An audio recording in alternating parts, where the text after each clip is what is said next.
کاروان عمل سلیم الطف بھائی چې کوم جدوجہد 4 سال نه شروع کړې ده د مو شکریا ده کوو دا صرف ځان ته نه ده لګیا دا د کوواټ حقوق دپاره لګیا ده دا چې کوم لګیا ده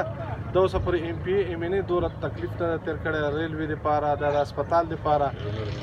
دا کوم تکلیفونه ډېر کو د باندې نامي سیاسي خلک جوړوي چې ما ریلوې چلو کړو ما دا چلو کړو ما دا چلو خو دا ټول کریډټ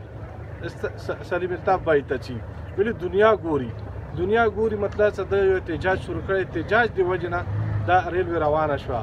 نو مو انشاءالله که حکومت رالو یا زه جوړ شوم نو دا احتجاج به سلیم الطف ته بې ضرورت ته وي د څه څومره مطالبې دي د کوواټ په حقوق کې دي او دا به انشاءالله ما به دا ورسره ضد وي چې د کومه مطالبه وي دا به زه حکومت باندې کوم څه نه کوي زه به حکومت خلاف احتجاج کوم خپلې پالټۍ خلاف احتجاج به کوم انشاءالله دته به احتجاجونو ضرورت به نه رسي او که حکومت جوړ نه شو یا ما ونه ګټله انشاءالله زه به د سره په پوزیو باندې هر احتجاج کې د شانه به شانه ولاړم ډېره مهرباني